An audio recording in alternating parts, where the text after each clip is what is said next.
Сайн мэцхан уу эрхэм хүнд сонсогчдоо. Глобус подкастыг сонсдог эрхэм сонсогч та бүхэндээ энэ өдрийн мэндийг хүргэе. Бэлэг улсаас нэг ажилсаг охиныг бид ярилцсан дураад ингээд манай Луна бидэнтэй ярилцахаар хурж ирсэн байж байгаа. За сайн уу Луна? За сайн байна уу? Амар ажилтдаг охин.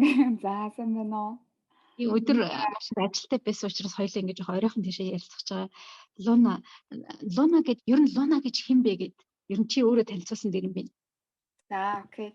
За намайг халууна гэдэг, ган болтын халуун гэдэг. Тэгээд багасаа өсвөр наснаасаа Өрмөнд очсон. Тэгээд Өрмөнд очиод манай найзууд намайг халууна гэж дуудаж чаддаггүй байсан. Тэгээд өөртөө Луна гэд надад нэр оноож өгөөд тэгээд миний middle name, nickname болоод тэгээд ингээ явцсан. Тэгээд би өөрөө ч гэсэн Луна гэдэг нэртэй айгаа дуртай. Луна гэхэр нэг сар гэсэн үг шүү дээ, тий. Оросоор ч гэсэн сар гэдэг юм байлаа. Тэгээд тийм нэртэй болсон байгаа. Тэгээ ер нь ингээд юм өвөрмөц юм шиг те бас ингээд энэ нэрэндээ айгуу дуртай. Нэг надад нэг жипси нэг цыган Өрмөнд нэг цыган охин өгчээсэн манай сургуулийн. Тэгээ миний нэрийг өөрөө ингээд дурдж чадахгүй. Тэгэл заа чамааг ер нь халина гэж чадахгүй маа гэд. Тэгээ Луна гэдээ тэгээ тэрнээс хойш тэгээ Луна болсон. Тэгээд би бас сонсогчдоо Лунагаа хальт танилцуулахад ярилцлагын дундаас их янз бүрийн олон зүйлийн талаар та бүхэн сонсох болно учраас Луна одоо бага балчир насндаа буюу өсвөр насндаа гэж хэлэх юм байна. 13 14 настайдаа ээжигээ дагаад Румынд ирж исэн 6 жил амьдарсан байгаа тийм. Дараа нь Англи улсад 8 жил одоо амьдарсан, тэнд сурсан, бэчлер, мастер хоёулын одоо англид хийсэн, Монголдо 4 жил амьдарсан гэд одоо Бэлэг улсад ирсэн байж байгаа гэд маш их сонирхолтой зүйлүүдийн талаар ярих юм зочин байгаа учраас та бүхэн дуустал сонсорой. Миний ойлгосноор болохоор ээж нь гадны орнд ажиллахаар явсан юм шиг байгаа юм тийм. Тэгээд хэсэг хугацаанд тэнд амьдарч агаад чи дүүтэйгээ үлдсэн болтой байсан автагаа. Тэгээд хүний мэдээж аав нь бол одоо хоёр хүүхдээ манай монголчуудын хэлээр хүүхдэл өөр гэж одоо байдаг чадлаараа ингээд харсан байж таараа. Тэгээд яг ийм ээж нь байхгүй ийм үед ер нь юу бодогддог гэсэн бэ чамд? Яг ер нь манай гэр бүлд манай ээж нөгөө одоо илүү хөдөлгөөнтэй тий. Манай аав илүү хашаагаа суусан ер нь тиймэрхүү гэр бүл байсан л та. Манай ээж угаасаа ингээд бизнес хийгээд 8 хийгээд ингээд юу зах зээл яснаас хойш ингээд нэлээд хөдөлгөөнтэй. Тэгээд ер нь би бас ингээд багтаа ээжтэйгээ илүү байхаас илүү аартайгаа илүү байдаг сандیں۔ Тэгээд тэгсээр агаад нэг мэдсэн яг нөгөө 10 өсвөр наснда тий 10 жилдээ байхад ер нь 10 жилдээ ахын л манай ээж дандаа ингээ гадагшаа явдаг ийм одоо хүн байсан. Тэгээд аавтайгаа ихэнхдээ цаг хугацаа үлдээдэг. Сквал дүүтэйгээ тий дүүгээ хараад үлддэг ч юм уу. Тэгсгүй. Сквал гэр сургуулийн хооронд ингээ явдаг. Тэгээд нэг айхтар нөгөө ийм ээжигаа амар сансан ч юм уу. Сквал нөгөө амар одоо манай ээж яатсан ийцэн гэж боддгоо л дээ яг ингээд аль аль нь л ингээ гэр бүл авч явдаг гэсэн болохоор тэгээд тэр үед нэг тийм л одоо нөхцөл байсан. Тэгээд нэг эмзэглэлтгүй байсан л да.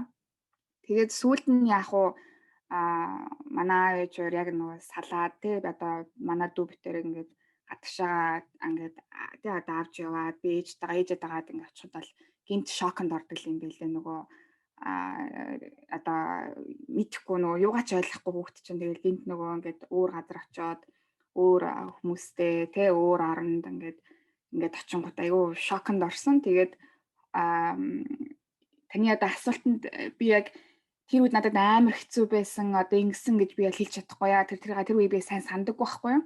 Тэр үед дандаа л нөгөө юм сургуультай ч юм уу нэг гоё одоо арай морай айгүйх тоглож хондог те тэр үед чинь одоо би 3 дахь алт туссан. Тэгээд 40 дугаар сургуультай ингээд яг гадаан шийдэн дээр жишээ нь ингээд шүнжэнгөө бараг сакс тоглоод найзуудтайгаа үлддэг байсан ч юм уу. Тиймэрхүү гоё дурсамжтай ийм зөндөө хүүхэд насндаа л зөндөө үлдсэн. Тэгэхээр тэр гоё тийм дурсамжтай мөчүүд аягүй бодогддог. Тэрнээс ш уйтгалаад, гуйнаглаад, ганцлаад одоо ээжигээ санаад ингэж тиймэрхүү юм бол надад их хайхтар байгаагүй.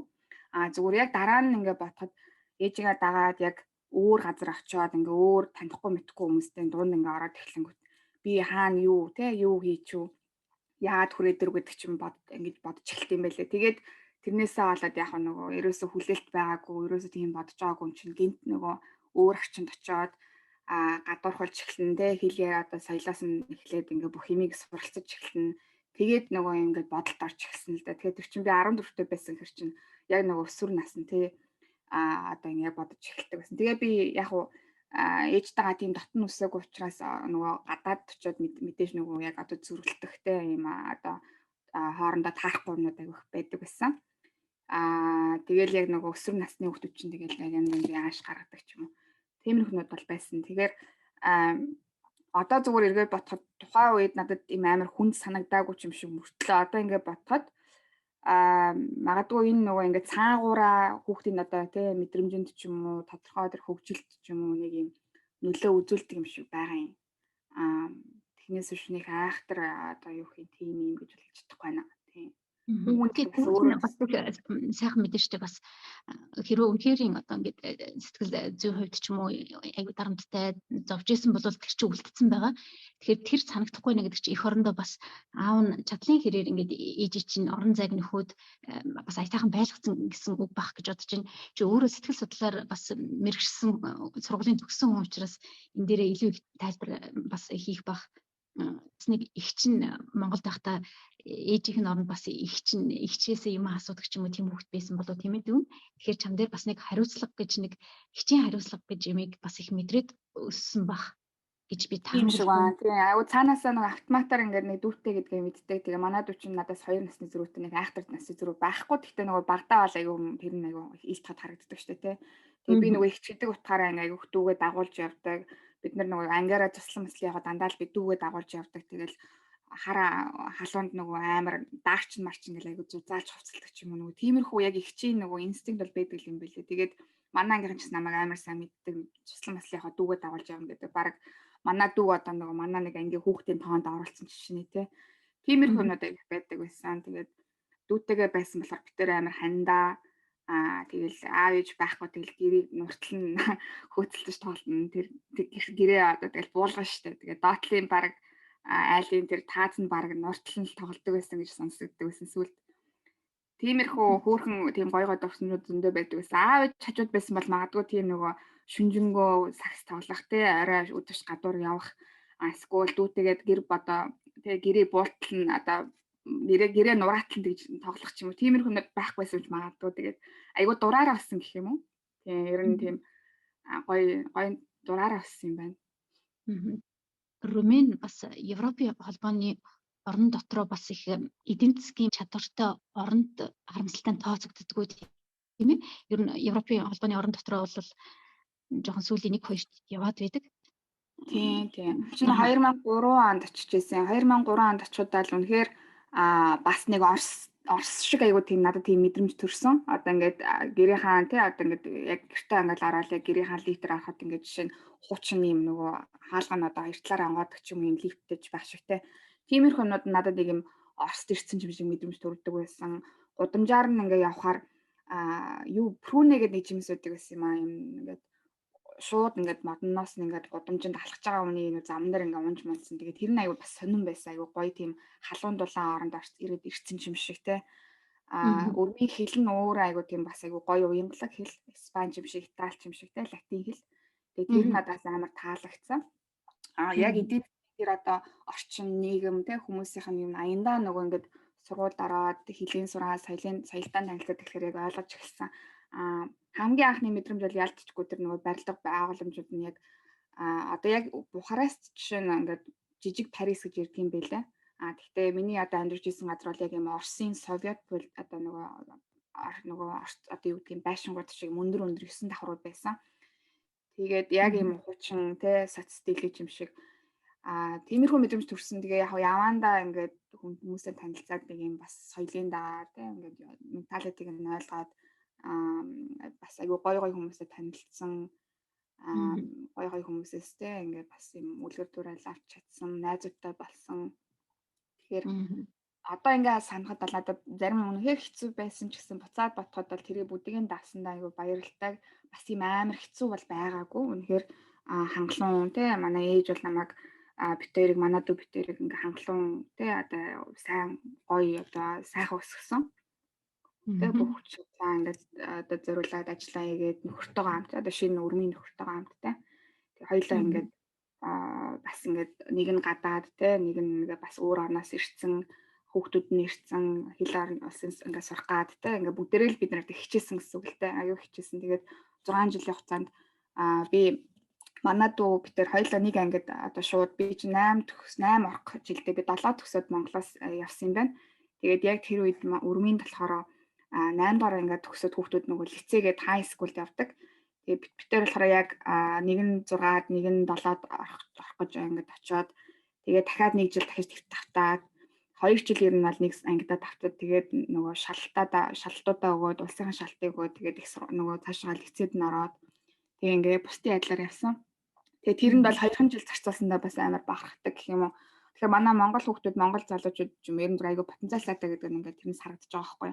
Тэгэхэд хамт ингээ явж исэн, хамт сурч исэн өрмийн хүүхдүүд өөрсдөө ингээ бүтэн тэ одоо хэдэн жил чи 8 жил 7 жил ингээ сургуультаа сурчаад шалгалтандаа фейл хийгээд унж ирсэн ч юм уу те сургууль цаашаа ингээ сургуультай явах боломжгүй ч юм байсан. Тэгэхээр яг нөгөө одоо амьдралын нөхцлөөр ч юм уу шаардлагаар хэлийн сурах хэрэгтэй болоо цаашаа хэлийн сурч чадахгүй бол цаашаа бид нар явахгүй шүү явж чадахгүй шүү гэдгийг ойлгоцсон байсан учраас ингээд нон стоп байнга л одоо тийм ингээд хичээлээ хийдэг тийм л хүүхдүүд байсан да. Баярлалаа их сайхан дэлгэрэнгүй хариулт өгсөн. Тэгвэл ер нь Европын холбооны гишүүн болоогүй байхад натсан юм бэ. Румын чинь 2007 онд Болгар улстай хамт Европын холбооны одоо гишүүнээр ирэлж орж исэн. Тэгэхээр байдлаас өөр исэн тий одоо Европын орнууд руу хамаагүй явах боломжгүй ч юм уу. Дараа нь мэдээж их боломжууд бас гарч ирсэн баг. Луна байчаад яагаад чи Англи улсыг сонгосон бол Англид очиж суралцахад Англид сургалтын төлбөр өндөртэй гэж ярьдаг шүү дээ, тийм ээ? За энэ дээр болохоор би яг бас сонголтоо одоо яг тэгж хийнэ гэж болдог. Анх угаасаа би Германыг бодож байсан. Германд илүү чанартай бас нөгөө сургалтын төлбөр нь одоо бага байдаг. Англиг аягүй санаандгүй байдлаар би одоо болсон одоо найз залуутай болоод тэгээд хамт сурах гад хамт амьдрах гад тэгээд явж байсан.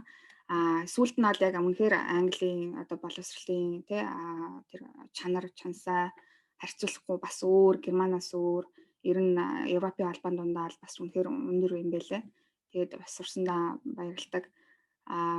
Англид болохоор академик сургалт одоо тэр үед чинь 1 жилийн 3,000 паунд исэн. 2009 оноос өмнө. Тэгээ 2009 оноос хойш болоод 10,000 болсон санагдаад байх юм. Тэгэхээр амжиж одоо нөгөө сургалтын төлбөр нь ихсгээс өмнө би очиж байсан. Тэгээд дараа нь 10,000 болж өөрчлөгдсөнийг санаад байгаа юм. Тэгээд тухайн үед нөгөө Европын албаны иргэн учраас их сургуульд нь одоо тий зээлэр ч юм уу сурах боломжууд өгдөг гэсэн. Тийм боломжийг би ашиглаад Европын албаны англи улсад очиж сурч байсан. Сэтгэл судлал нийгмийн сэтгэл судлал гэдэг мэргэжлээс юм sociology and psychology гэдэг. Тэгээд мэргэжлээ би зүгээр аягүй тийм random буюу сонирхлоороо зүгээр нийгмийг судлаа те сэтгэл судлал гэж юу ингээд тухайн үед бас сэтгэл судлалтыг аягүй сонирхдаг байсан. Тэгээд миний хажууд нөгөө яг одоо хамт суудаг нэг охин байдаг байсан. Хамгийн сайн найз маань өрмийн охин байсан. Тэгээд тэр хүүхэд болохоор сэтгэл судлалыг амар сонирхдаг. Надад нэлээд нөлөө үзүүлсэн. Тэгээд аягүй тийм мундаг, аягүй их юм уншдаг. Ангидаа бас нэг юм цоор нэг юм жоохон өөр ертөнцтэй охин байсан. Тэгээд би бас нэг юм өөр ертөнцтэй битээр ингээ хоёлаа ингээ найзалдаг. Тэгээд сэтгэл судлалаар ягаад чинь сураад явцсан шүү дээ. Тэгээ англид бол үнэхээр өөр төвшних юм байла. Аюух судалгаа хийдэг. Юм болгоно дандаа юм судалгаатай үздэг. Хичнээн би одоо өрмийн хэлийг сураад бас англи хэлийг жоохон ойлгодог байсан ч гэсэн очиод яг англид очиж сурахад бол англи хэлний мэдлэг үнэхээр муу байсан. Эхний 1-2 жил бол заримдаа юм чи ойлгодгүй тий. Тэгээ англи хэлийг би яаж сурсан бэ гэхээр академикт буюу яг нэг сонсголоо айгүйх одоо сайжруулж тий айгүйх нэг лекцийг сонсож айгүйх эссе бичдэг байсан. Ингээл бүр ноорглол айгүйх ингээд дэвтэр дээр бичээл давхар бичээл дахиж копи паст хийгээл ерөөс ингээл айгүйх гараараа бичиж юм сурсан. Айгүйх уншиж юм сурсан. Орчинд нь одоо айгүйх тэгж академик орчинд сурна гэдэг чинь айгүй өөр юм байлаа. Судалгаатай тий. Зүгээр нөгөө одоо Орсын соц стилийн одоо бид нар зүгээр нэг копи паст хийхээс илүү копи паст хийгээд нөгөө давтгаасаа илүү нөгөө юмны учрыг одоо олох гэж тэ судалдаг нь нэг юм сэдвээс нөгөө сэдвүүл рүү ингэж өсөж судалдаг. Тэр нь яагаад ингэдэг юм бол дандаа асуулт ингэж тавьдаг. Тэр хандлага бас айгүй Англид ингээд бусад орныхыг бодвол айгүй хөгжсөн байдаг. Тэр нөгөө critical thinking гэж байдаг. Аа Тэгэхээр судалгаатай яалтчгүй энэ эрдэм судалгааны ажилд Англид айгүй өндөр байдаг. Тэрнээ дагаад нэг улс орны хөгжил нөхцөл айгүй өндөр байдаг. Тэгээд эргүүлээд нөгөө хөрөнгө оруулалт нь их сургуульд нь одоо тэгж ордог юм бэлээ. Би өрмөнд нөгөө зүгээр хилцээд сурч байсан. Тэгээд яг лицей сургуулиуд яг л нөгөө багш нь самбартраа лимийн зааж өгөөл тавтаал те нэг ингээл таньшуул шиг татаал ингээд юм ярьдаг болохоос яг хүүхдийг нөгөө яагаад тэгдгийг гэж асуулгаж нөгөө одоо яагаад гэдэг бодолд оруулдаггүй ямыг ингээд нухаж одоо судлахад нь тусалдаггүй их сурвалж англид болохоор яг тэгдэг юм байлээ. Тэр сургалтын одоо чанар чансаа шал өөр юм байлээ. Тэгээд англиг би зүгээр анханасаа айгуу тийм рандом байдлаар сонгосон. Сүүлд нь би очиод энд сурах нь зөв байсан юм байна те. Ийм байсан юм гэдгийг нь одоо бодоод ойлгож байгаа. Сэтгэл судлал гэхээр одоо хүн тус бүр дээр ярина те хүний зам байдлын сэтгэл зүйг тодорхойлох ч юм уу. Социолог буюу нийгэм судлал гэхээр ер нь бүлэг хүмүүстээр суурилж яригдах зүйл болоо явчихна да тийм ээ. Жохон Тийм одоо социологч нь бол нийгмийн одоо шилжих хөдөлгөөн тий нийгэм хаашаа явж байгаа нийгэм яг юунаас бүрддэг тий групп хүмүүс яаж бүрддэг юм уу системээр нэмийг харж байгаа гэсэн. Сэтгэл судлал болохоор илүү нөгөө хүн төвлөрдөг нэг одоо хүн дээр индивидуал тий тэрэн дээр төвлөрдөг ч юм уу. Тэгээд ингээ хоёулын нийлэлийг харах юм бол сэтгэл судлалыг бол ер нь дандаа нөгөө хүүхдийн child psychology хүүхдийн сэтгэл судлаас эхэлт юм байна. Нийгмийн одоо нөгөө социолог талаас нь харах юм бол нийгэм яаж үүссэн тий одоо юу гэдгийг Европын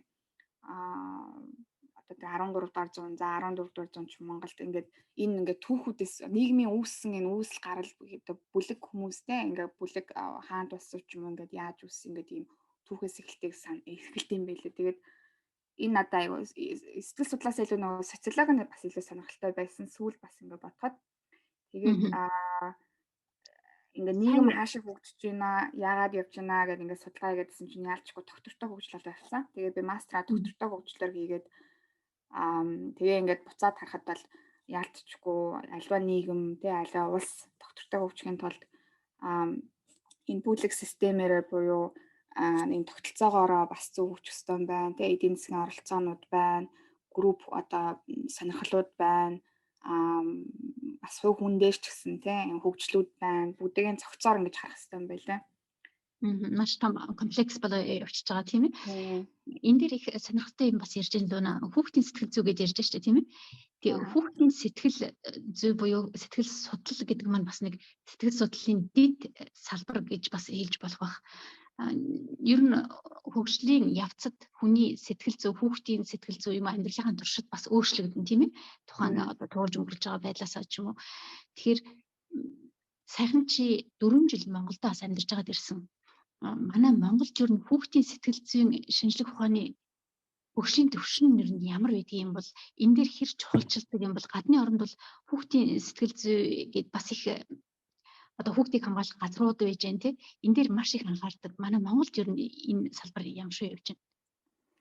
Яаж анзаардаг хөгжлийн үнээр дээр би яг энэ салбар дотор нь ороод ч юм уу нэг ойлгож сурах гэж үзээгүй хараагүй судлаагүй.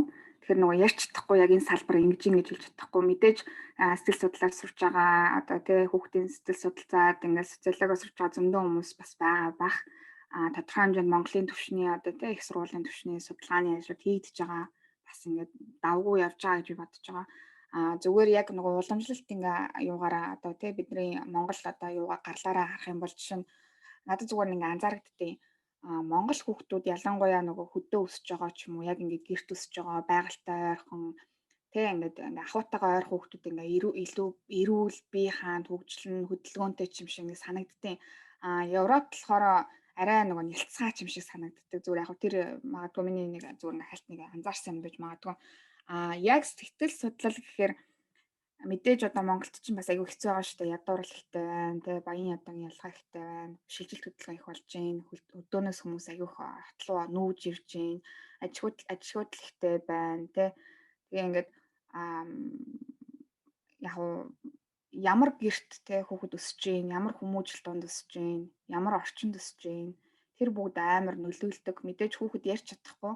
Тэгтээ ингээд эхийнхээ хэвлэлд одоо бүрлдээд эхлэнгүүт л бүх одоо нөгөө чимээг сонсож байгаа тий мэдрэмж нь үүсэж байгаа гэсэн үг л дээ. Тэгэхээр тэр одоо гидсэнд үүсэж байгаа хүүхд айдсын мэдрэмжийг авч ийн үү, эсвэл ад жаргалын мэдрэмжийг авч ийн үү, те гоё тайван байна уу? Энэ бүгд нөгөө хүүхдийн сэтгэлийн одоо цаатлын мэдрэмжийн нөлөөлөд ингээд хүүхд ингээд хөгжиж байгаа гэсэн үг байхгүй. Тэгэхээр хэрвээ байнга айдсан дунд хүчирхийлэл дунд хүүхд байгаад юм бол мэдээж ингээд юм айцтай хэцүү те иймэрхүү мэдрэмжинд давмгаална. Тэгээд ингээд энэ чиглэлээр ингээд хүүхд илүү хөгжнөө. Хэрвээ илүү ад жаргалтай тайван те гоё юм орчин үсэх юм бол хүүхд тэр чигээрээ одоо хөгжнөө ч юм уу. Нэг иймэрхүү гаргалаад би бол ингээд зүгээр ингээд хальт ойлгосон. Яг энэ талаар бол судлаагүй. Тэгээ миний уншижсэн ингээд бас юмнуудыг хараад хаад орчин үнэхээр чухал байдаг. Тэгээд ганц үг хэлээд тэр дууны өнгө одоо хүртэл айгуу чухал те аав ээжийнх нь тэр хүүхдэд хандаж ярьж байгаа өнгө хүртэл айгуу чухал. Тэгэхээр манай Монголд бол нөгөө хүүхдийг айгуу загиндаг ч юм уу те ингээд жоохон юм хийгээд жоохон сахилгуудаа тэглэнгүүтэн загнаад те тиймэрхүү байхаас илүү зүгээр нөгөө ойлгуулж тайлбарладаг бол айгүй бас хэрэгтэй юм шиг байна. Хүүхд мэдээж нөгөө мэдэхгүй штэ дөнгөж ингээд ертөнцид танилцж байгаа хүүхд болохоор бүгдийг ингээд тэр хүүхдийн одоо тайлбарыг нь өгөөд тэр хүүхдийн ойлголтод нь тэр юу гэдгийг сонирхлыг нь одоо сонирхлыг нь улам цааш нь ингээд хөдөлгөөд улам ингээд ойлголтыг нь ингээд тайлбарлаж өгөөд ингээд юмыг тайлбарж өгөх тусам тэр хүүхд төлөвшөж байгаа гэсэн үг байхгүй. Манай Монгол заримдаа тийм хандлага байдгүй шууд загнадаг, шууд сквал дугаа олгодог ч юм уу, шууд сквал одоо айлгадаг ч юм уу. Тэр илүү хүүхдтэйгээ нөгөө яг ингээд хүн шиг ингээд одоо амтан гэхээс илүү хүн шиг тэр хүн ярьж чадахгүй ч гэсэн юмыг ойлгож байгаа, мэдэрч байгаа. Тэгэхээр яг тэр мэдрэмжинд тааруулаад ингээд зөв юмар ингээд хөгжүүлээд явбал хүүхд өөр аяндаа ингээд аав ээж хаад баг өсдөг юм шиг санагдсан. Нэг хэсэндээ бас уучлаарай яриа. Би өөрөө нэг хүүхд байх болохоор мэдэхгүй байна. Яг энэ талаар бол ингээд ер нь хэцүү байх хүүхд өсгөх те. Тэгэхээр гол нь нөгөө орчин аягүй чухал. Тэр хүүхд хизээч ярьж чадахгүй, ойлгож чадахгүй нэг 3 юм 2 хүртэл ингээд явж хат. Тэр эхний 3 жил бол үнэхээр аягүй чухал гэж байгаа юм бас. Яг тэр хүүхдийг одоо баг хэн болохын баг ингээд эхний 3 жил ингээд ягаад өчтдөг баг тайд өчтдөг гэж байгаа. Тэгэхээр нөгөө хүүхд ээж аавын хайрыг маш сайн төвлөн мэдрэх ёстой. Хэрвээ нөгөө аав ээж хайрыг мэдэрч чадаагүй те одоо халуун тэрэлт үнсэлт тэр бүх гоё одоо хэрэгтэй юм одоо авч чадаагүй хүүхд бол ингээд айцтай томор тусмаа илүү нөгөө стресс намархан ордог илүү юмд шантардаг ч юм ингээд иймэрхүү асуудал үүсдэг. Хэрвээ ингээд багаасаа бүх одоо хэрэгцээнд ингээд өөрт нь тэ бүрэлдээд аав ээжээс хангалттай хайр одоо халамжийг авч чадсан хүүхд бол өөртөө ихтэй хүнийг хайрлаж чаддаг. Тэгээд ингээд цаашдаа тэ одоо хүн болох зөв одоо төлөвшөх тэр юмнууд нь суурууд нь бүгд эхний 3 жил тавигддаг гэж байлээ. Тийм тэр бас үнэн байх гэж би боддог. Жишээлх юм бол манайхан ингэдэг штэ. Мангас хүрээдрийн шүүч гэд мангас гэ байхгүй штэ. Чамайг тэгвэл мангас хүрээдрийн шүү. Ингэ шүү гэд нөгөө нэг хийсвэр юмар ингээд айлах ч юм уу тий. Хүү юмыг Германы ээж аваад бол ёстой тэгдэггүй чи шүүч гэдэг юм уу чамайг уцаар тоглоод ивэл уцыг чи эвдэлчих шүү гэд эвдлэхгүй шүү дээ ээж уцыг албаар эвдлэхгүй угаасаа тэрийг мэдж байгаа бэжэж одоо тэгж хүүхдээ хуурж болохгүй гэд энд бол ямар ч гэсэн тэгдэггүй юм билээ би бас хүүхдүүдтэй хаяа ажиллах тохиолдол гардаг гэр бүлийн одоо хүмүүжил төр ажлын шугамар тийм хүч шиг бас хэлж явах шиг байна тийм ээ. Тийм ер нь нөгөө айлгаж сүрдүүлжтэй нөгөө хууртаж одоо хуурамчмаар ингэж яах энэ аюу ер нь буруу юм шиг байна. Зүгээр ингээд социологч гэсэн нийгэм судлаач гэсэн тэгж ярьдаг. Ер нь нөгөө manipulation гэж яддаг шүү дээ тий. Ямар нийгмийг ингээ айдсанд оруулахын тулд сквал одоо сул байлгахын тулд тий одоо юу гэдэг юм хэр дандаа нөгөө айдсаар одоо ингэж дардаг гэж байгаа. Тэгэхээр нөгөө positive psychology одоо сэтгэл судлал татвар чинь бас айгүй олон төрлийн байдаг байхгүй юу? Clinic psychology гэж байна. Яг үнэ. Positive psychology гэж байна. За тэгээд бүр ингээд айгүй өөр төрлийн. Тэгэхээр би бол нөгөө clinic psychology-гоор явах гэж үзээд тэгээд энэ чинь дандаа нэг юм өвчтэй, зовлонтой, хэцүү ингээд хүмүүстэй дийл хийж байгаа байхгүй. Тэр нь ингээд надад амар хэцүү. Би өөрөө тийм нарийн нандин юм амар хэцүү юмнуудыг бол сайн мэдэхгүй. Өөрөө бас тийм амар амьдралыг одоо хэцүү, стресстэй амьдралыг туулж үзэх гэж бодож байна. Тэгэхээр нөгөө бас зарим хүмүүсийг ойлгохгүй. Илүү нөгөө positive psychology буюу нөгөө яг personal development те хувь хүний хөгжил ч юм уу те илүү Тэгэлэг одоо нөгөө яаж илүү сайжрах вэ? Яаж илүү өөрөө одоо тий даван ялах вэ ч юм уу? Илүү юм яаж productive байх вэ? Бүтээлч байхаа гэдэг ч юм. Иймэрхүү талаас нь ингээд аягүй судлах сонирхолтой. Тэгээд таны сайн нөгөө одоо энэ social media гэдэг шүү дээ. Тэрэн дээр яг би заримдаа нөгөө бас ингээд шүүмжилдэг байсан. Зарим хүмүүсийн постыг хараад яагаад ингэж ярьж байгаа юм бол яагаад гэж байгаа юм бол гэдэг аягүй ингээд өмнөөс нь баг стрессдэг ч юм уу. Гэтэ ер нь бол энийг бас зөв хэрэглэх хэрэгтэй юм шиг байгаа юм. Тэ одоо хэрэглэе гэж юм байгаа. Зарим хүмүүс хаамаагүй янз янзын нөгөө эмоцороо янз янзын бичдэг ч юм уу те янз янзын постлдог ч юм уу. Зарим нь болохоор дандаа нэг мэдээллийн мэдлэгийн чиглэлэр ч юм уу тэр хүний өөрийнх нь сонирхолтой яаж хэрэглэж байгаа те хэрэглээний соёл гэдэг бас юм байгаа. Ногоон технологиор мастер хамгаалсан гэд тэгжсэн. Тэгэхээр ер нь ногоон технологийн чиглэлээр мэрэгчсэн гэхээр ямар зүйлийг бид нар одоо төсөөлж ойлгож болох вэ? Манай сонсогчдод нэг жоохон дэлгэрүүлээд хэлвэл Англид энэ чиглэлээр сурна гэхээр юуг сурдаг юм бол? За тухайд нөгөө доктортой хөгжил гэд ярангут шууд ногоон технологи орж ирдэг юм байлээ дагалдаж орж ирдэг. Яагаад тэгэхээр одоо бидний одоогийн яг энэ одоо суурин одоо байгаа энэ эдийн засгийн тогтолцоо нь өөрөө нөгөө доктортой хөгжлийн эсрэг байгаа байхгүй. Одоо жишээ нь бид нар нүүрс шатааж байна. Нүүрс шатахад нөгөө CO2 гэдэг юм тий одоо газ гардаг. Тэр нь одоо дэлхийг дулааруулад байна гэдэг чинь нэг иймэрхүү шинжлэх ухааны юмнууд явагддаг. Ногоон технологи болохоор одоо салхи ч юм уу, нар ч юм уу тий нөгөө CO гаргахгүй харин CO-г өөртөө шингээж аваад CO2 тий монголоор юу гэж CO2 гэж ирдэг. Тэрийг өөртөө шингээж аваад буцаагаад нөгөө энерги гаргадаг ч юм уу те нөгөө энэ хоёр өөр төрлөөр одоо эрчим хүчийг гаргадаг гэж хэлээд байгаа юм л да. Нэг нь бол яг өөртөө одоо юм traditional буюу одоо нүүрсэж тагаад те энерги гаргаж байна. Энийг эрчим хүч авч байна. Нөгөөд нь болохоор салхи юм уу нарнаас эрчим хүч авч байна гэдэг. Тэгээд доктортой хөгжлийн тийм нэг ойлголт ногоон технологи тэнд ч өөр зөндөө олон ойлголтууд байгаа. Ногоон технологи гэдэг ойлголтыг одоо яг нь эрчим хүчээр илүү одоо бодож болох юм. Тэгээ бид нар одоо ингээд одоо юу гэдэг гэрэл цахилгаан тог газ эднийг одоо хүн болгон ингээд төлдөггүй те айл өрх одоо санхүү талаас ингээд харах юм бол аав ээж ч юм ингээд төлдөг баг. Гэхдээ хүүхдүүд саний бол сайн мэдэхгүй ч магадгүй одоо бас мэддэг болсон баг.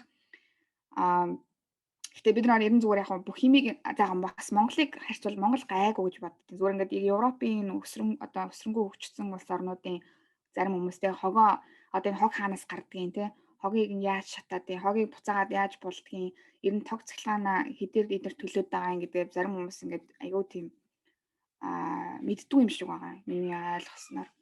Тэгээ ногоон технологи гэхээр ер нь эрчим хүчтэй л илүү ярина л да.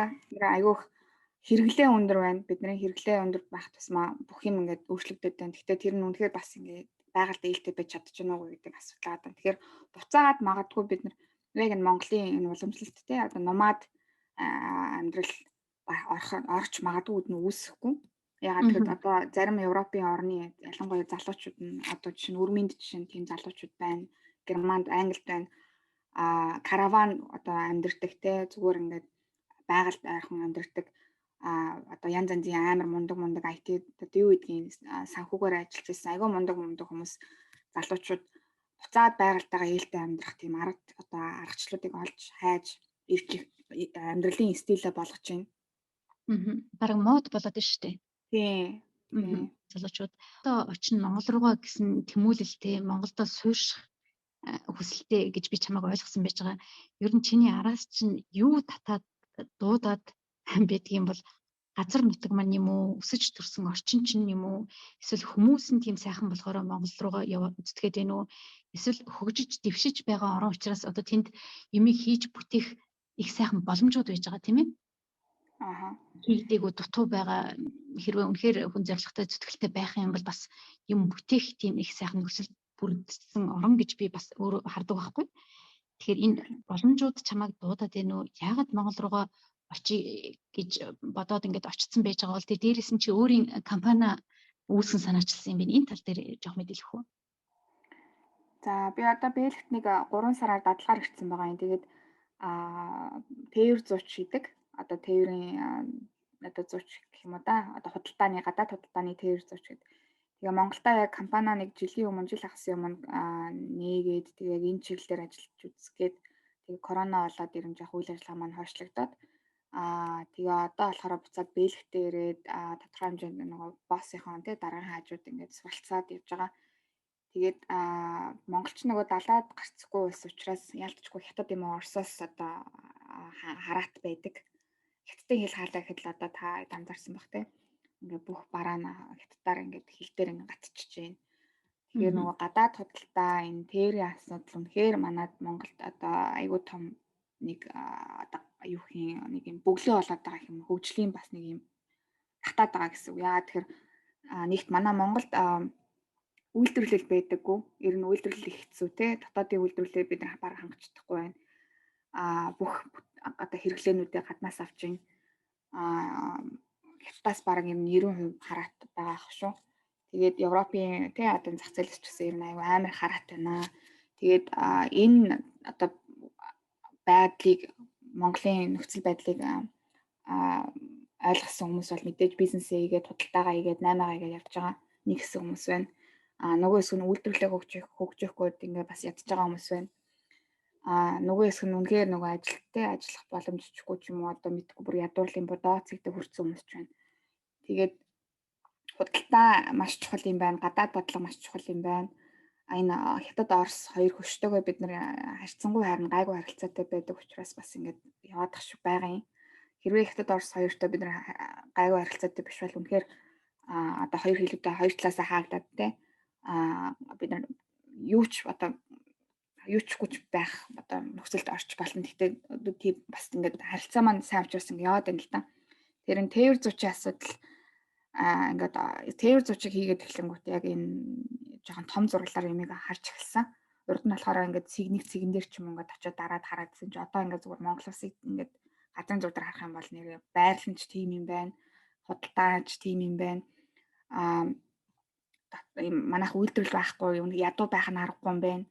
Одоо яаж энийг ингээд бас зарим хүмүүс яг нийт бас хандлага нь болохоор нөгөө улсын их хурлын хүмүүст ч юм уу ингээл те ингээд зарим шийдвэр гаргаж байгаа хүмүүсийг буруутгаад байна.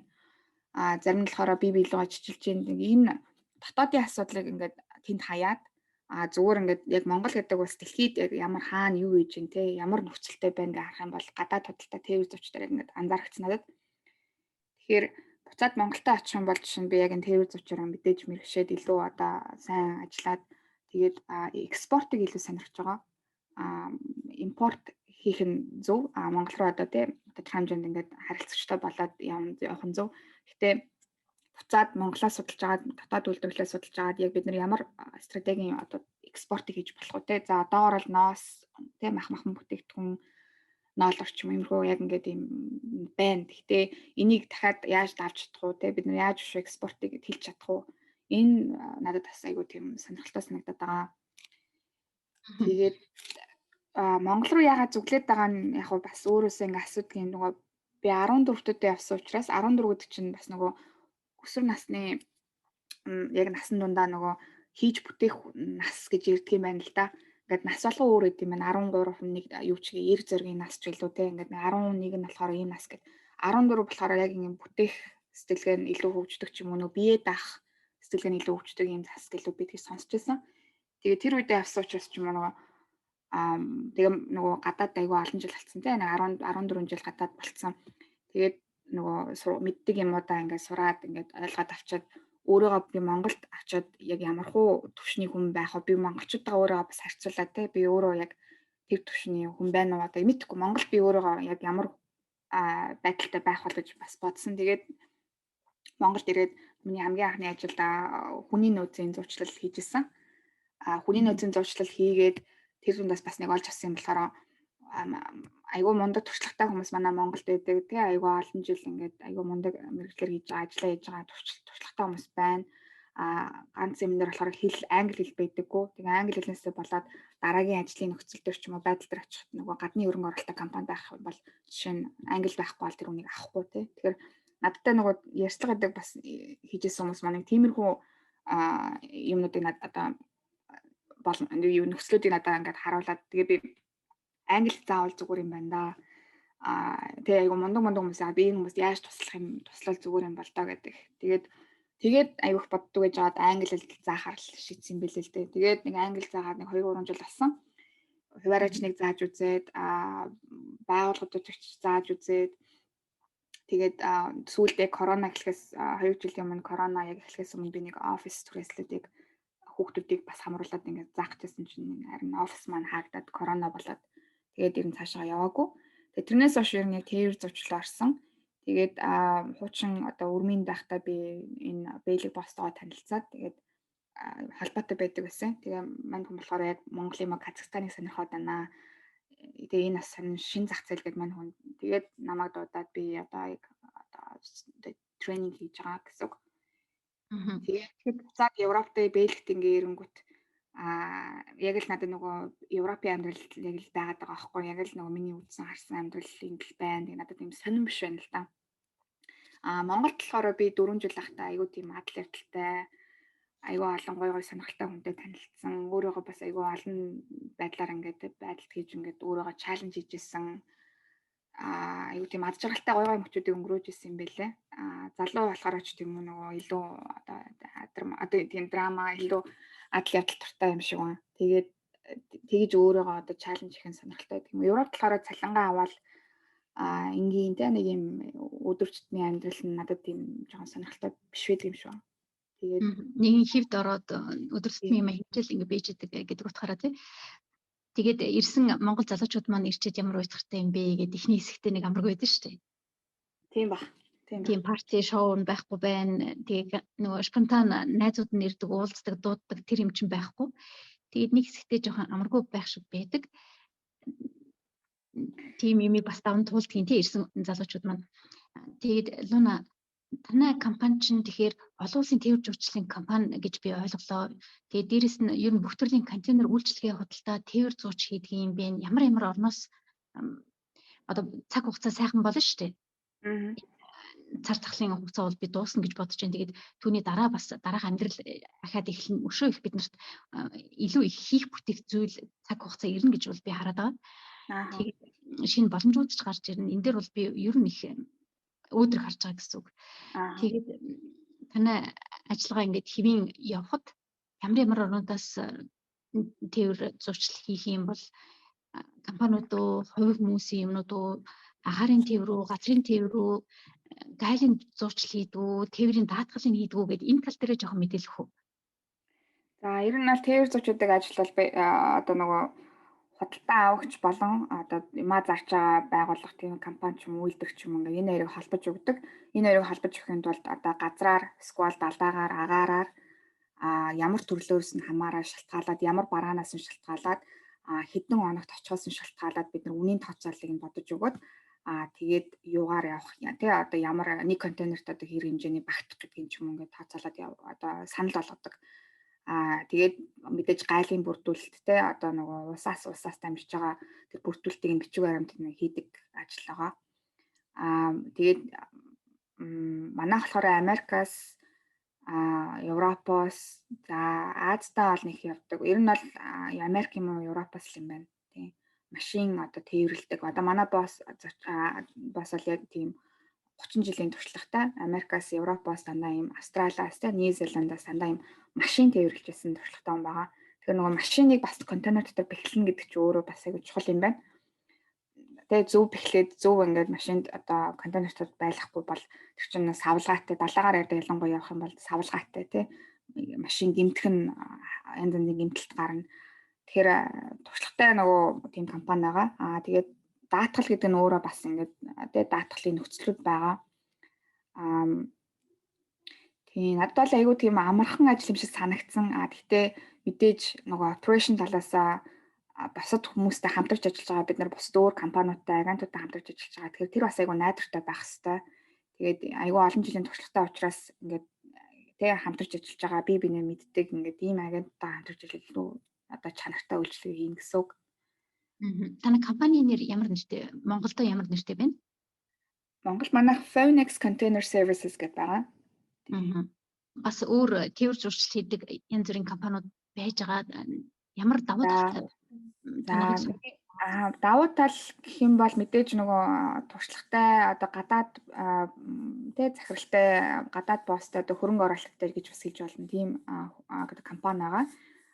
Тэгээд жишээ нь Landbridge ч юм уу, Tuition ч юм уу бас Монголд нэлээд том явж байгаа тийм одоо зуршлагч компаниуд байна. Аа Тэднэртэй харьцуулахад бас нөгөө үнийн санал дээр бид нэр харьцангуй бага үнийн санал өгөх боломжтой. Яагаад гэхээр нөгөө тийм олон хүний одоо олон ажиллаж байгаа том компани биш манайх.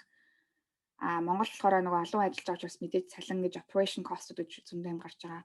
Тэгэхээр тэрийг бас нөгөө зардалтаа нэмдэг байх. Манайх болохоор тийм байхгүй. Тэгээ үнийн санал маань харьцангуй ер нь айгүй бага одоо нэгэн сайн үнийн санал болцоотой үнийн санал өгж байгаа.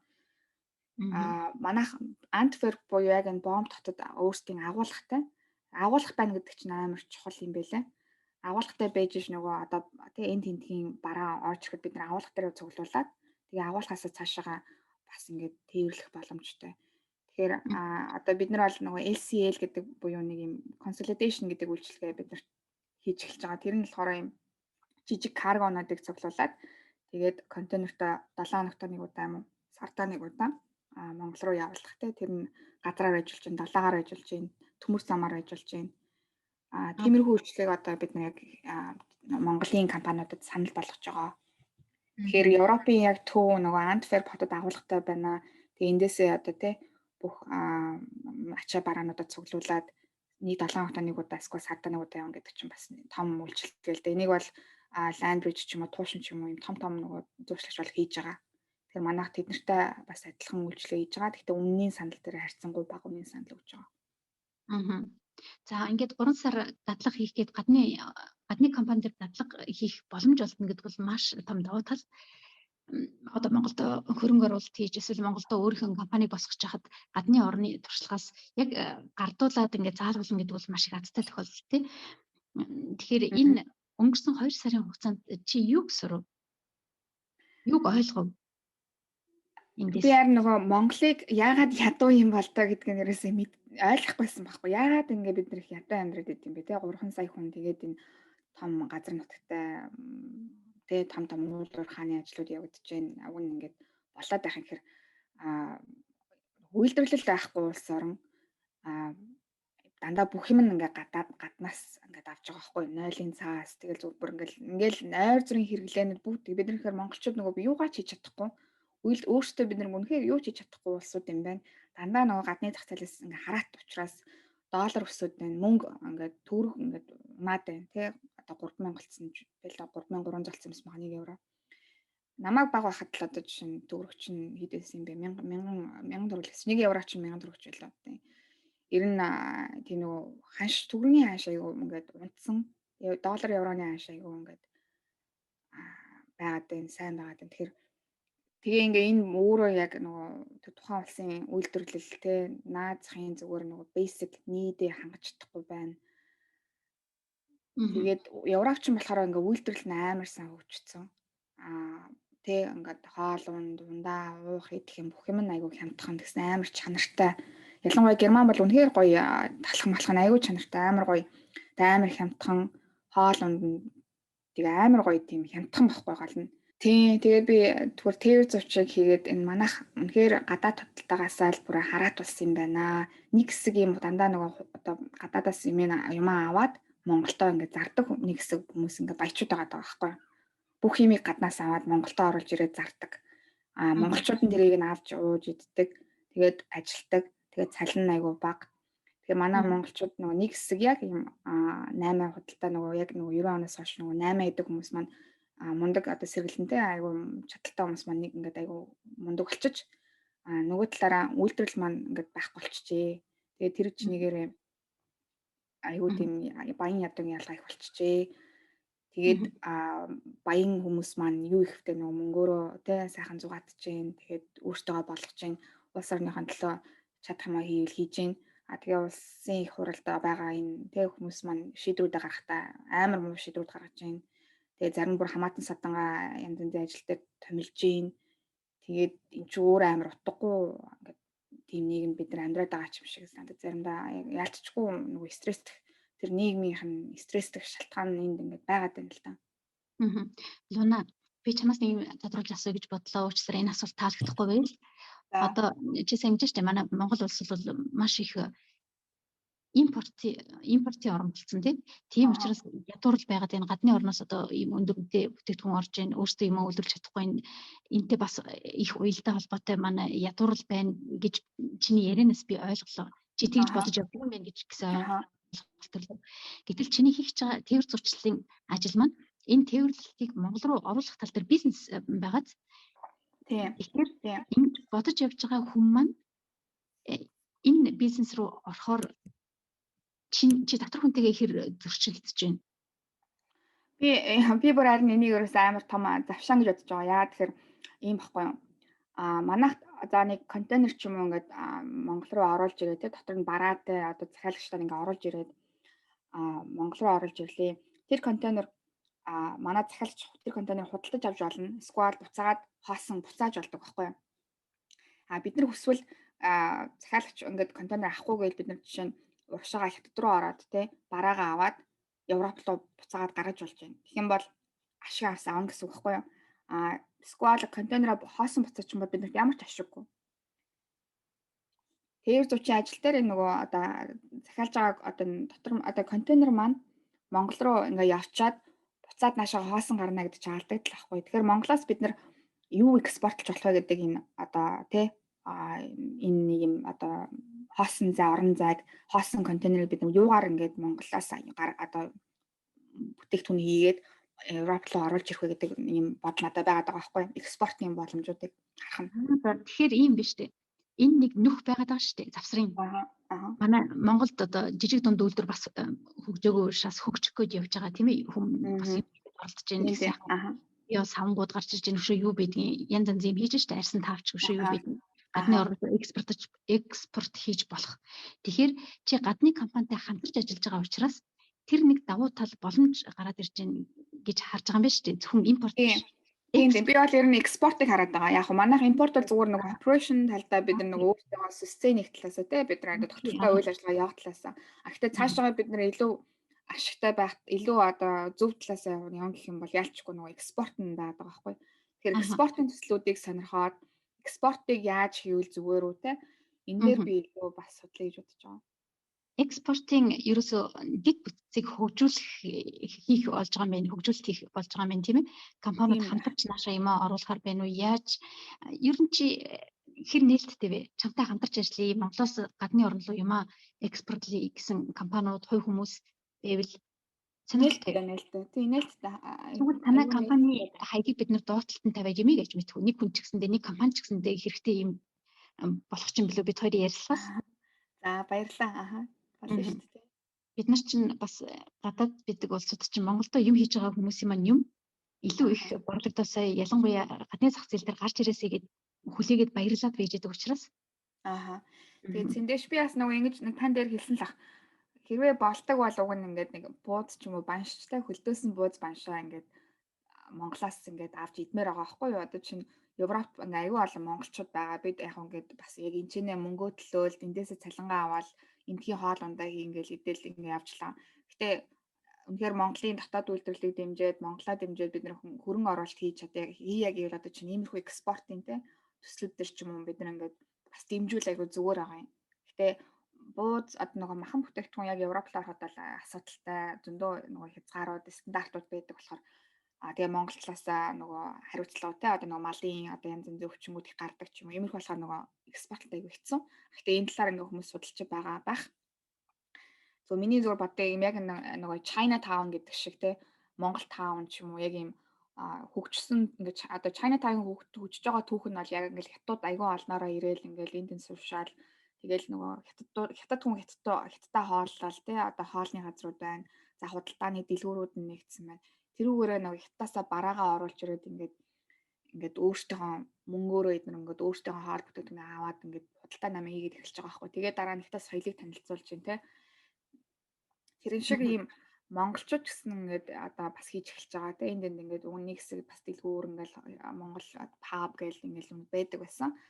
Магадгүй ингээд энд дэдэг монголчууд, Европт дэдэг монголчууд хоорондоо нэгдээд нэг юм жижигхэн мини төсөл бичээд ч юм уу. Тэгээ мини төслөөр ингээм хамтардаг ч юм уу.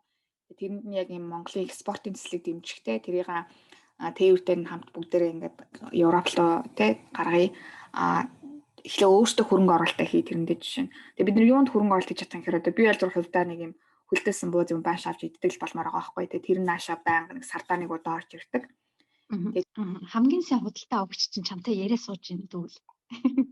Монгол одоо залхуураад хийдэг байхгүй. Залхуураад ч яг их ажиллагаатай шүү дээ. Тэгээ дээрэс нь Монгол махыг гүйцэх мах энд байхгүй шүү дээ.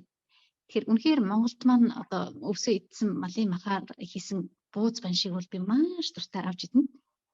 Тэгэхээр нөгөө зэндэж надад чинь судлахаар яалтчгүй Монгол мах нөгөө стандарт одоохондоо хангаж чадахгүй байгаад байгаа юм билэ.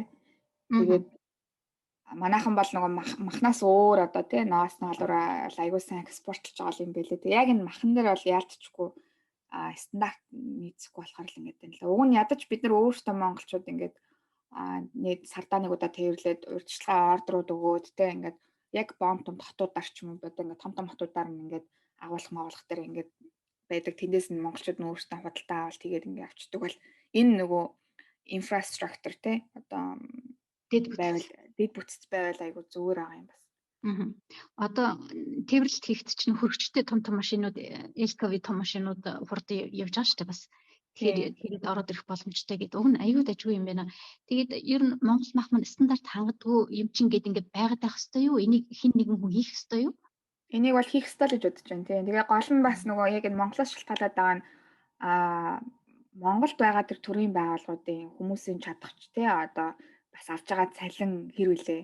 Тэр хэмжээгээр нөгөө одоо цалин маань үнэхээр бага. Одоо төрийн байгууллагад ажиллаж байгаа хүмүүсийн цалин үнэхээр бага. Тэр хэмжээгээр монголчууд бас нөгөө яг төрт ажиллаж байгаа хүмүүсийн нөгөө төсвөөс иддэг ийм бас асуудал байдаг байхгүй юу? Одоо нөгөө төсвөө баталцдаг тий жилдээ тухайн жилдээ нэг хэдэн төгрөг зарцуулнаа гэдэг төрийн байгууллага учраас зарцуул ингээд баталцдаг. Тэр чинь тэндээс нь ингээ яг тийм зарцуулнаа гэчээд тэрийг зарцуулаагүй өөр одоо нэг юм зарцуулсан. Тэгээ тэр мөнгө ингээд аваад идсэн. Тиймэрхүү кейсүүдийг би одоо анзаарч байгаа. Тийм би одоо урд нь бол ингээд за байдаг юм болов мэдэхгүй гэдэг байсан. Тэгээ би яг сүүлд нэг юм кейс дээр би өөрөө ингээд ороод ойлгосон. Тэг яг тийм байдгийм байна. Тэгэхээр нөгөө төрд байгаа хүмүүс ингээд цалингаа одоо тий хангалттай авах хэвээр тэр хэмжээгээр өөртөө хангалттай нөгөө сэтгэлтэй ажилтай тий улс орноо хөгжүүлээ гэдэг одоо ур чадвартай байх хэвээр байлээ. Тэгжээж нөгөө хөгжмнүүд нь хөгжнө гэж. Тийм. Тэгэхгүй нөгөө муу одоо баг цалингаа авдаг тий бараг төрийн байгууллагч нь 500 гэлдэг 300 авдаг ч үлдээ. Тэгээ тэрүүгээр яаж Монголд амьдрах юм бэ? Тэгээд нөгөө яг энэ стратегийн том чухал төрийн байгууллагууд төр чинь бид нар айгүй мундаг хүмүүсийг тавиад цалингийн зөв өгөөд айгүй тийм стратегийн айгүй сайн бодолтой одоо мундаг л тэгж явахгүй бол зүгээр нэг арга цагаад тий нэг цалинтай хүнийг тавиад зүгээр нэг юм тэнд ингээд байлгах юм бол хизээч хөгжихгүй юм бэл. Цаагаараа бас их системийн алдаанууд байж байгаа гэж хэлж ах шиг байна. За хоёлоо жоохон шүмж талдаа бас нийгэм болохгүй байгаа зүйлийн талаар бодит тийм мэдээж чи тэнд амьдарч байгаа бас юм хийх гэж зүтгэж байгаа хүмүүсээр хараад мэдээд ярьж байгаа бах. Бас нэг сайхан тал руу орё гэж бодож байна. Монголд маань юм хийж байгаа чадвартай явж байгаа бас их олон хүмүүс байж байгаа. Тэгээ бас их орноо хөгжүүлээ явж байгаа хүмүүс байж байгаа. Нэг юм үг гэдэг. Хүчтэй хүмүүс намуухан ярихыг өөртөө зөвшөөрч чаддгаа гэдэг үг байдаг. Ийм одоо манай Монголд маань ажил хийгээд явж одоо чамайг ажил хийгээд явж хат чинь ийм намуухан одоо хийсэн бүтээсэн юм түүнээсээ чанга хэлж ярьж байгаа юм намуухан тийм хүмүүстэй хэрэг тааруулж байна.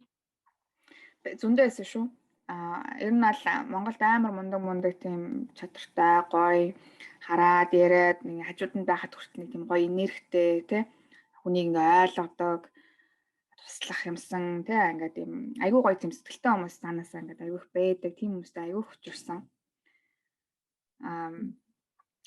Тийм энэ чинь бас сайхан мэдээ биш үү? Тийм яалтчгүй тий. Олон байвлаа. Тэгээ яг би сүүлийн нөгөө яг 4 жил би тэнд байгаад нэг жилдээ ядаж нэг гараад байх хэвээр байл л да Монголоос нэг гараад нэг жоохон нөгөө орчингоо өөрчлөхгүй бол ингээд баян тэнд байгаад байх чинь нөгөө стресс нь ингээд хүний бас нэг эр зориг янз бүрийн гоё хүслийг ингээд жоохон мохоодог юм шиг санагдсан. Гэтэ яг аль болох нөгөө өөрийгөө байнга сэргийг байлгаад те байнга өөрийгөө ингээд гоё авч явах хэвээр байл. Тэгээд тэрүүгээр ч тэр одоо нэг хүмүүс аюух бясалгал хийдэг болсон байна, гүйдэг болсон байна, уулаар халахдаг болсон байна. Айгуу тийм бас зөв тал руугаа хүн бие биендээ нөлөөлдөг болсон байна. Айгуу гоё тийм давуу одоо нөгөө давуу талууд зөндөө байгаа. Монгол би бол хөгжиж байгаа гэж бодож байгаа. Хөгжихийн хувьд л хөгжиж байгаа. Бид зүгээр ингээд нэг юм жижигхэн л асуудлууд тэр аль болохтай асуудлууд байгаа биш илүү нөгөө гоё тал руу нь хараад те бие бинийгаа ингээд дэмжиж ажиллах нь аюу чухал юм байна гэдгийг бас ойлгосон. Луна заримдаа ингэдэг штэ бид нар хүн ер нь өөрийнхөө урмыг хуулах гэж нэг бас юм байдаг тийм ээ. Өөрийнхөө урмыг хулцсан тохиолдол бас байдаг. Бас гаднаас шалтгаалж юм хийх гээ бүтээх гээд ядаад явж хахад нөгөө урам зориг чинь моходог чи сая ярьж байгаа урам зориг эсвэл тэр зүтгэл урагшлах байгаа тэр хүчий чинь моходог бас нэг гадны бусад хүн урмыг хуулах гэж нэг юм байж байна. Энэ хоёрын аль нь чамд хүнд тусдаг вэ? Аль нь дээр нь чи өөр дээрээ одоо имзэг ч юм уу тусгаж жоохон хатуу буулгаж хардаг вэ? Би өөр дээрээ ихээс илүү нөгөө хүн надад миний урмыг хугалахад жоохон хүнд байдаг.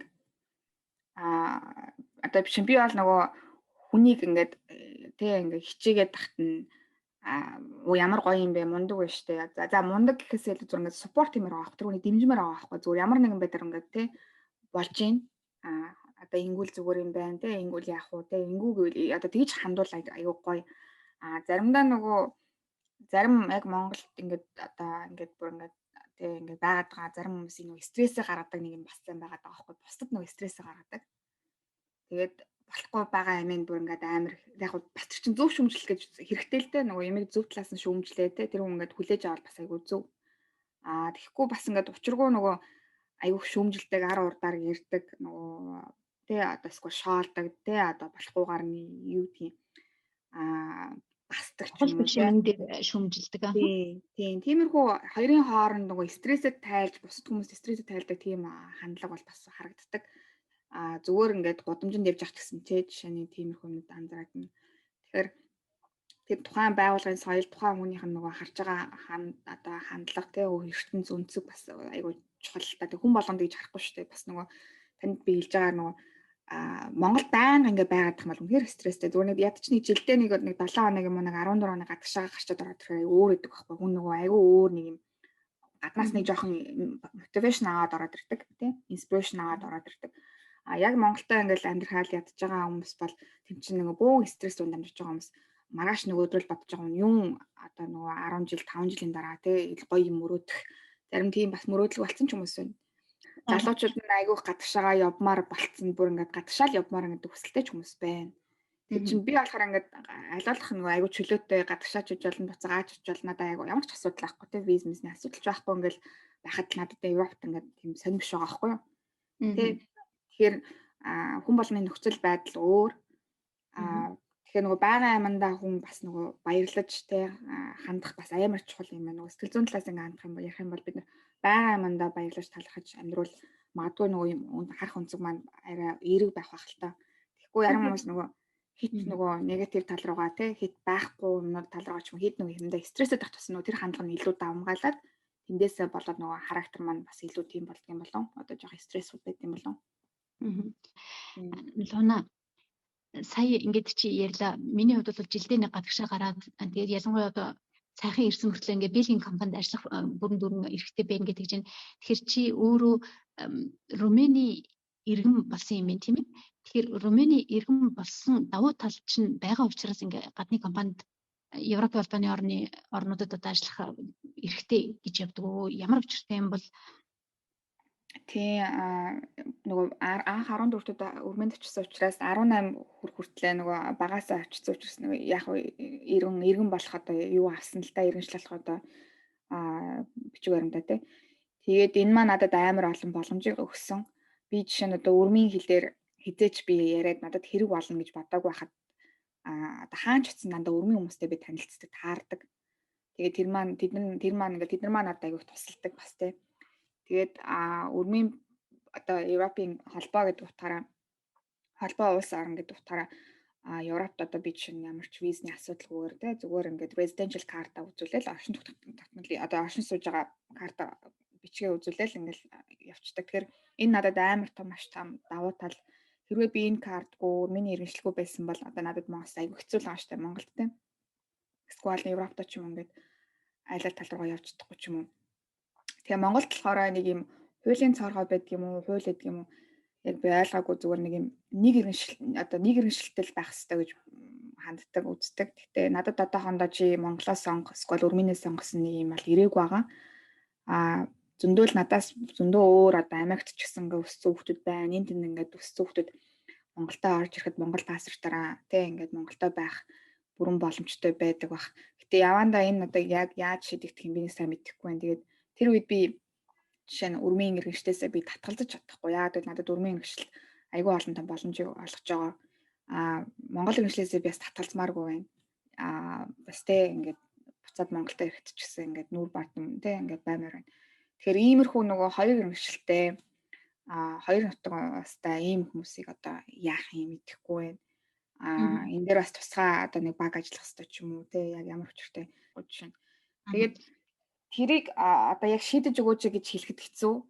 Шийдэж өгчих юм бол нэг талруугаа хазаах гэдэг ч магадгүй те зөвхөн чи Монгол иргэншлэр за одоо Монгол юм уу аль нэгэн сонго. Зөвхөн Монголд бол нэг л иргэншил одоо хууль үйлчилнэ гэх юм бол бас амар хэцүү.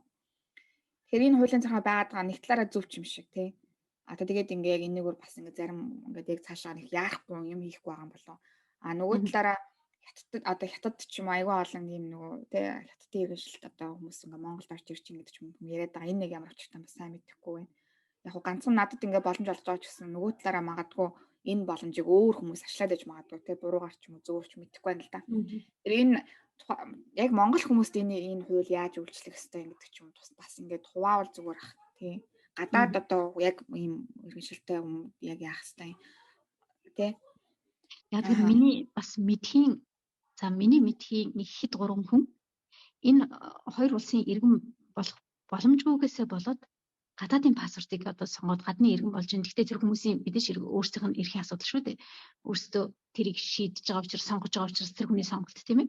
Гэхдээ тэр хүмүүсийн дотор хүн нь болохоор уг нь хоёр орны иргэн баймаар байгаа байхгүй.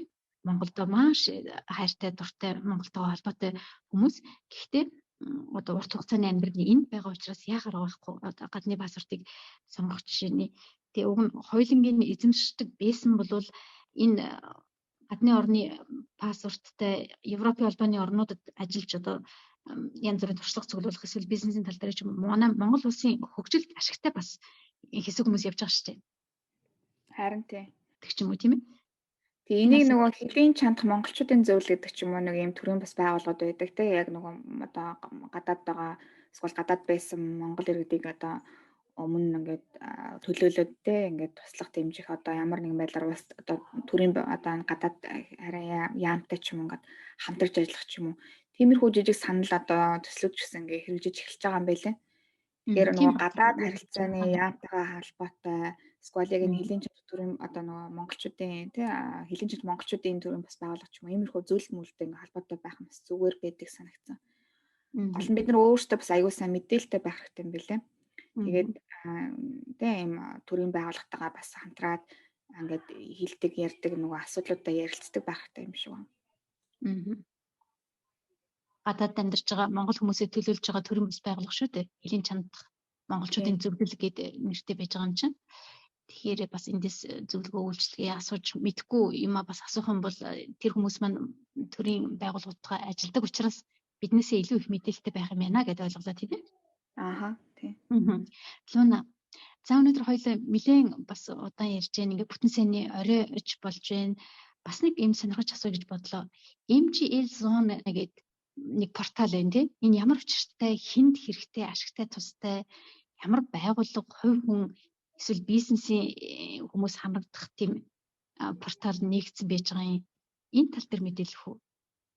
За, MGL Zone болохоор ер нь бол монголчуудын тий ингээд дэлхийгээр тархан суугаа монголчуудын одоо database гэх юм уу тий тухайн хүн өөрөө ороод өөрийнхөө мэдээллийг тэнд үлдээгээд одоо эсвэл өөр хүнтэй холбогдох боломжоо ингээ хайгаад ингээд тийм нэг юм платформ ингээд үүсгэсэн байгаа. Тэгээд бидний зорилго болохоор нөгөө мэдээлэлгүй байдаг учраас бид бие биентэйгээ холбогдож чаддаггүй тий. Одоо Нидерландд нэг хуульч мундаг ах байна тий. Хэрвээ би хуулийн зөвлөгөө авъя ч юм эсвэл тэр ахтай зүгээр л ингээ ярилцээ тий. Хааны юу гэдгийг яадаг ингээ сонирх юм бол жишээ нь тэр хүний мэдээлэл байж болохоор тий. Эсвэл одоо таны эзэндээ чинь тий. Одоо энэ подкаст хийдэг хүний мэдээлэл байвал дараа нь ингээд би Германд тойрхон амьдарч байхдаа магадгүй би ингээд тантай холбогдоод би ингээд подкастт чи орё гэдэг ч юм уу те. Эсвэл би танд нэг ийм өөр хүний санал болгоё гэдэг ч юм. Ингээд бид нар хоорондоо бие биентэйгээ мэдээлэлтэй байхын тулд энэ платформыг үүсгэсэн байгаа. Тэгэхээр ямар ч одоо хэлийн чанд амьдарч байгаа монголчууд холбоо байж болно, компани хүмүүс, хувь хүмүүс байж болно те. Мэргэжлэрээ ажиллаж байгаа, мэргэжлэрээ биш ажиллаж байгаа. Магадгүй нэг хоолны газар ажиллаж байгаа хүн Монгол хоолны те эсвэл нэг меню гаргацсан ч болно шүү дээ. Тэгэхээр тэрийг бид нар зориод очиод те ингээд танилцсан ч юм уу бие биентэйгээ юм холбоо өсөлтөө үүсгээд network хийх юм платформ мэдээллийн database гэж зорж үүсгэсэн байгаа шүү.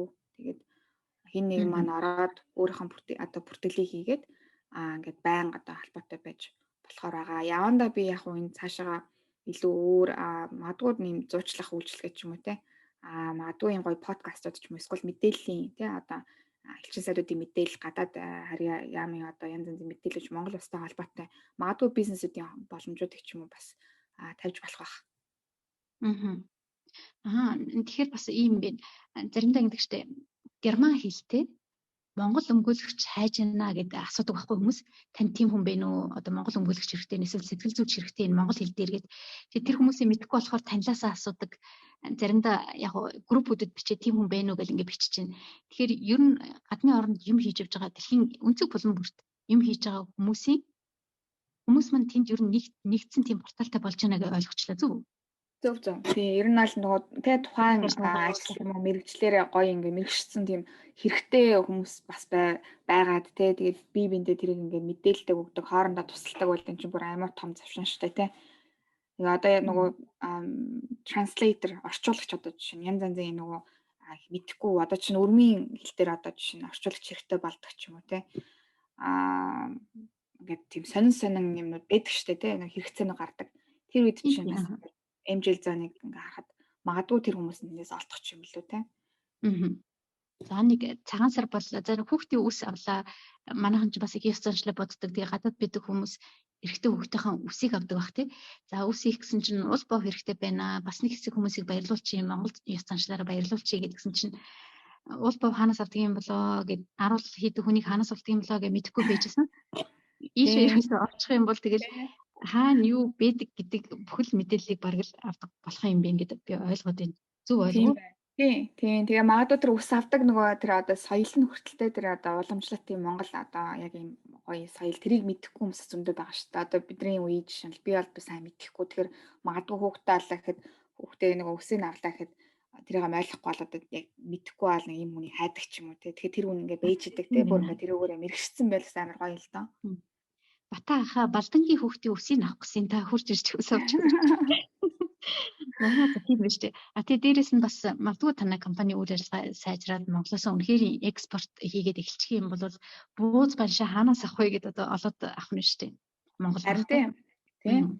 Тэгээд бидний нөгөө энэ одоо энэ гадаад тархсан монголчуудын Монгол улстай ч юм уу ингээ бие биендээ нөлөөлөхтэй боломж болцоо цар хүрээ амар их байна гэж би хараад байна л да. Монгол угаасаа л хүмүүс энд ажиллаа хийгээд бүгд ингэ болж байгаа. Гэхдээ бид энд ч гэсэн болоод идэг. Гэхдээ одоо бид магадгүй энэ чинь илүү нөгөө network байсан үүсгээд буцаагаад ингээ Монголтой хөрөнгө оруулалт их ч юм уу ямар нэгэн байдлаар ингээ те хамтарч ажиллах гэхэд бол амар том хүчтэй тийм бас нөлөө үзүүлж болохоор гэж санагдтыг. Бас нэг юм надад санагдлаа. Заримдаа ингэдэж штэ. За Германд нэг хүн ингээд яг нэг салбар дээр юм бүтээх гээд ингээ явж исэн чинь Бэлэгт чинь яг тэр чиглэл рүү ингээ зэрэг юм эхэлсэн. Гэтэл тэр хүмүүс хамтраад бас юм хийж болох нь шүү дээ. Тэгвэл хоёр талд ингээ хүчгүүдэд хөрөнгө мөнгө цаг зарж яснаас нэг талаас хоёр гоо идүү гэж ингээ бас хамтрах бизнесийн гойгоо сандуудж орж тийм үү. За ерөнхийдөө би ойлгочлаа та нарыг юу хийх гээд байгааг. Тэгэхээр манай сонсогчд маань бол надаасаа илүү сэргий хүмүүс идэг учраас бас бүрэн дүр ойлгосон хаа гэж бодож байна.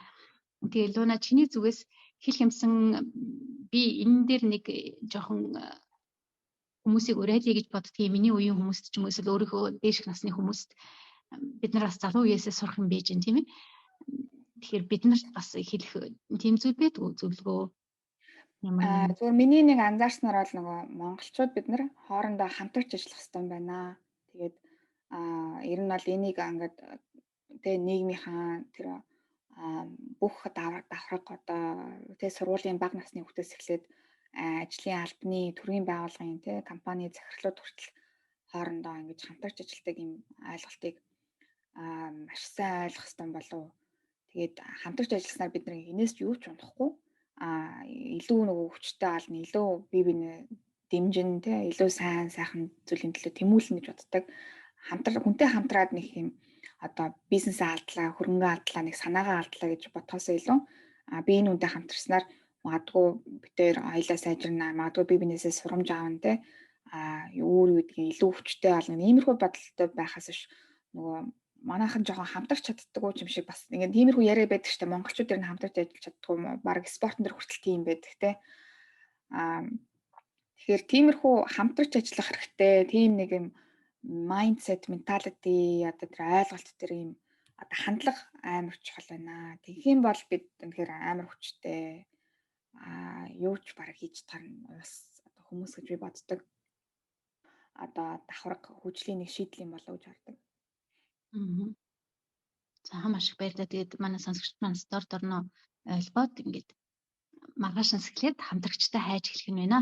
За чи тэгээд ингээд Румынд бас их хэсэг хугацаанд амьдарлаа. Англид, Бельгид бас ингээд ирж гин. Засвар зайд сая Герман руу бас 7 хоногийн амралтаараа ирж очиод ингээд Германыг бас жоохон мэддэг юм шиг байна. Германд найз нөхд нь хамаатан ингээд байдаг гэж би сонссон.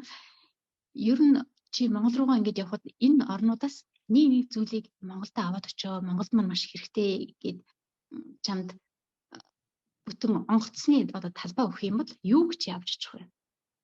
Онгоцны зай өгөх юм. Би Германы хар талхыг авч чинь.